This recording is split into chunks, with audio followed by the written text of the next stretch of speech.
The Make in India and other such initiatives have opened up new windows for foreign businesses. The modernization and urbanization of India generate their own demands flowing from shifts in consumption and lifestyle. Each of these dimensions represent an invitation for Russian companies to engage more intensively with their Indian counterparts.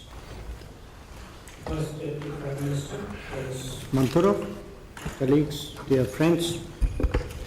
It's a great pleasure to join you all at the forum this evening. I thank the organizers for their excellent arrangements and meticulous preparations. It has been interesting listening to various policy perspectives and sectoral viewpoints from all of you. I thank all presenters and take the opportunity to share my own thoughts on India-Russia economic cooperation. We are today at a moment when our partnership is simultaneously experiencing consolidation as well as exploring new domains and opportunities. At one level, there is a solid foundation of a time-tested relationship on which we now seek to build a more contemporary cooperation. But at another, there are profound changes in our respective economies as well as the uncertainties created by the global environment. How to grow business and how to deepen cooperation are no longer simple propositions. Let me start with the big picture. In the last few years, we have experienced the impact of the COVID pandemic, of conflicts, of political and economic shifts, of new technologies, and also of trade volatility. Each was unique in itself, but together they hold some common lessons.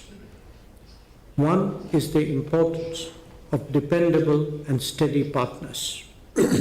Another is the value of shorter and more secure supply chains. A third is the concern about over-dependence on a limited number of markets. A fourth are the vulnerabilities of being overexposed to a few suppliers. A fifth is the reliance on narrow connectivity and limited logistics. And perhaps most of all, the cost of insufficiently searching for new opportunities, partnerships, and domains. It is this range of concerns and challenges that our gathering seeks to address. Friends, that India and Russia have nurtured one of the steadiest relationships between major nations in current times is now widely recognized. However, that did not automatically translate into significant economic cooperation. Our trade basket remains limited. Until recently, so did our trade volume. It may have grown in recent years, but then so too has the trade deficit. Both the diversification and balancing of trade now urgently mandate more strenuous efforts on our part. At the end of the day, they are essential not just to reach higher trade targets, but even to sustain the existing ones. The answer here lies essentially in the complementary nature of our respective economies. And India, the GDP of $4 trillion plus, growing at 7% for the foreseeable future, has an obvious need for large resources from dependable sources. In some cases, it could be assured supply of essential products, fertilizers, chemicals, machinery being good examples. Its rapidly growing infrastructure offers business openings to enterprises with an established track record in their own country. The Make in India and other such initiatives have opened up new windows for foreign businesses. The modernization and urbanization of India generate their own demands flowing from shifts in consumption and lifestyle. Each of these dimensions represent an invitation for Russian companies to engage more intensively with their Indian counterparts. Our endeavor is to encourage them to rise to that challenge. Let us now look at the mirror image. India is increasingly a quality producer of goods on a large scale. This can ensure an affordability and accessibility visible in fields like healthcare. The competitiveness of Indian economy is today in display in so many other domains as well. It extends from engineering and construction materials to electronics, auto components, and fashion products. When it comes to food and agriculture, we both have our particular strengths. Another area that has considerable potential is the mobility of skilled manpower. Today, we must think in terms of a global workplace and the optimization of talent. As it is reasonably evident, there is much that India and Russia can do for each other in promoting growth and accelerating development. What we seek to do as governments is to provide the guidance and create conditions for economic activities to take place.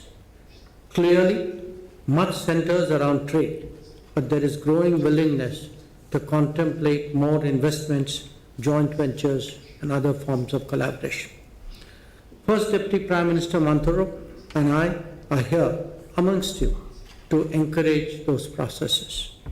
We want to send you all a clear message that an enduring strategic partnership must have a strong and sustainable economic component. Realizing that means moving on multiple fronts.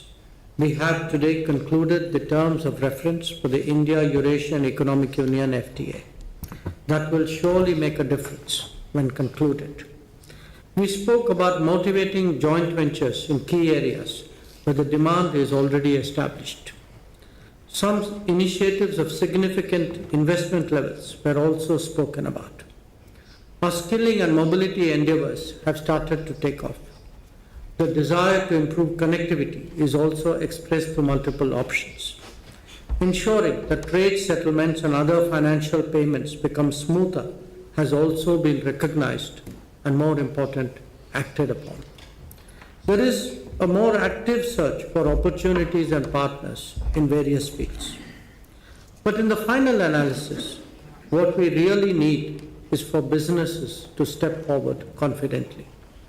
Not just that, also ensure that there is a close collaboration between what governments are discussing and businesses are planning. In fact, ensuring the synergy was one of our agenda points at the IRIGC official meeting earlier this evening. So friends, I know that all of you share these aspirations and sentiments. Your suggestions and experience hold great value as we seek to upgrade our economic cooperation. Let me conclude by expressing the hope that our efforts would translate into practical activities and projects so that the true potential of this long-standing relationship is fully realized and that it is on display when the annual summit takes place between our leaders at the end of this year. Thank you again. Good evening. Dobry večer. If you like this video, then like, share and subscribe to Mirror Now.